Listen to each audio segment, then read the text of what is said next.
જય શ્રી કૃષ્ણ મિત્રો, કેમ છો? મજામાં ને? આજે બનાવશું આપણે ગળી પૂરી. ગળી પૂરી આપણે ગોળમાં બનાવીશું.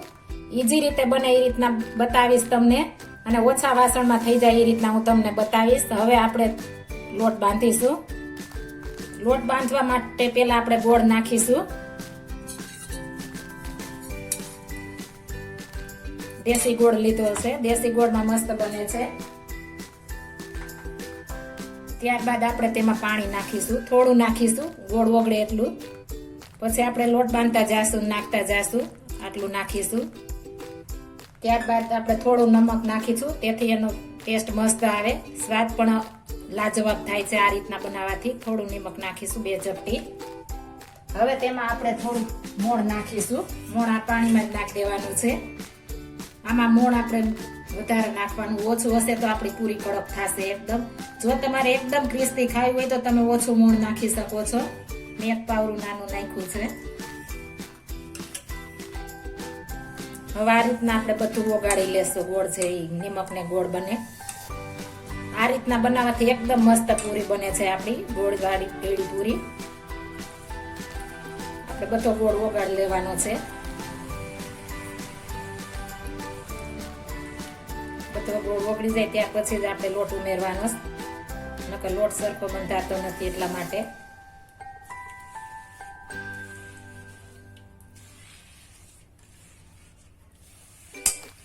આ રીતના ફટાફટ આપણી ગળી પૂરી બની જાય છે.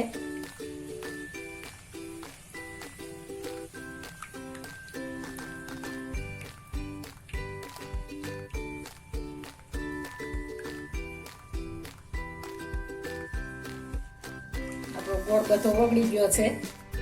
હવે તેમાં આપણે લોટ નાખીશું. મેં 1 બાઉલ લોટ લીધો છે. થોડો વધારું છું, એટલો નથી નાખતી. આ રીતના આપણે બાંધી લેશું. આપણે રોટલીનો બાંધીએ એવો બાંધવાનો છે. જો કડક બાંધશું તો વધારે કડક થઈ જશે. આ ગળી પૂરીમાં એવું થાય છે કે જો કડક બાંધશું તો વધારે કડક થઈ જશે. ઢીલો હશે તો આપણે બનાવવા ટાઈમ થશે તો મસ્ત બની જશે. એટલે આ રીતના બાંધવાનો છે આપણે. તમારે એકદમ સોફ્ટ થશે આ ગળી પૂરી તમારે. હવે લોટ પાછો આપણે ઉમેરી દઈશું, વધ્યો છે તે.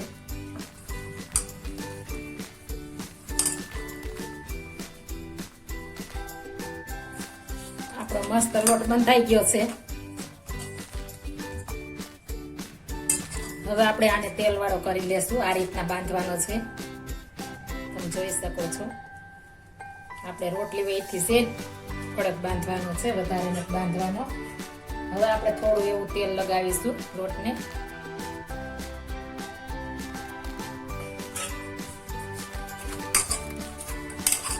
આ રીતના મસળી લેશું બધું આપણે.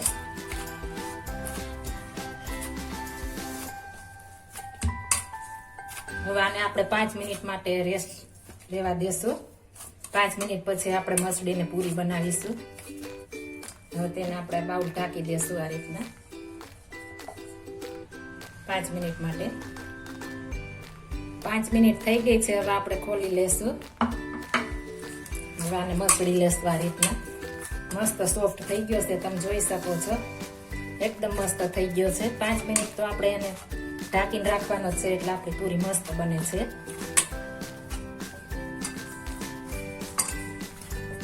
આ રીતના તમે જરૂર એકવાર ટ્રાય મારજો. હવે આપણે આના નાના નાના લુવા વાળી લેશું.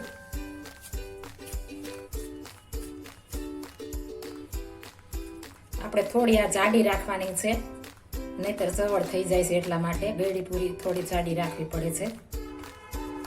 જો પાતળી કરશું તો ચવડ થઈ જાય છે.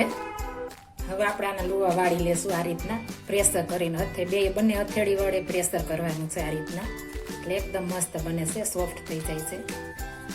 તમારી પૂરી ફાટતી પણ નથી. એટલે આ રીતના પ્રેશર કરીને આપણે પૂરી ગોળના વારવાના છે લુવા.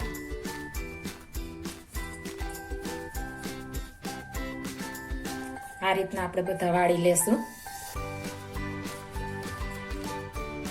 આપણા બધા લુવા તૈયાર થઈ ગયા છે. તમે તમારી રીતના તમારી સાઈઝના લઈ શકો છો, પણ થોડી જાડી રાખવાની છે. આ રીતના જ બનાવવાના છે. તમે નાના મોટી બનાવી શકો છો પૂરી. હવે આપણે તેને વણી લેશું. આપણે પૂરી મશીનમાં નથી દબાવવાની, વણવાની છે. વણવાથી એકદમ મસ્ત બને છે. જો તમારે ટાઈમ ન હોય તો તમે પૂરી મશીનમાં પણ બનાવી શકો છો. હું વણીને બનાવીશ. પાટલું વેલણ મેં લઈ લીધું છે. હવે તેને આપણે પકલું મૂકી દેશું. આ રીતના વણી લેશું આપણે બધી.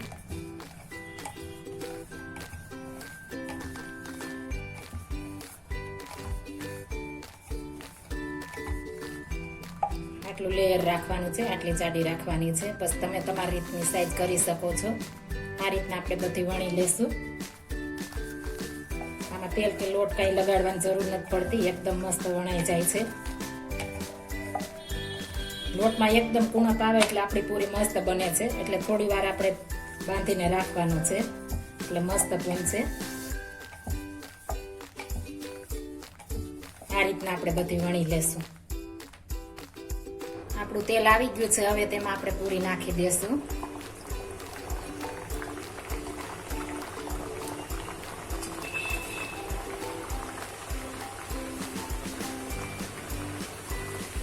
આ રીતના આપણે હલાવે રાખવાની છે, ને તો ગોળ વાળી હોય એટલે નીચે બેસી જાય છે. એટલે આ રીતના આપણે બનાવીશું. આપણે પલટાવી નાખશું. આપણે ત્યાં તીખી પૂરી જેમ આપણે વેડી પૂરી એકદમ ફૂલતી નથી, ઓછી ફૂલે છે. ઓલી ફૂલે નથી ફૂલતી.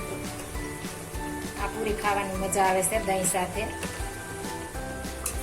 આપણે એકદમ બ્રાઉન કલર ખાવા દેવાની છે, નકર અંદર કાચી રહેશે ને ઉપરથી લાલ થઈ જશે. આ રીતના આપણે તળવાની છે. આપણી પૂરી તળાઈ ગઈ છે. આપણે પ્લેટમાં કાઢી લેશું.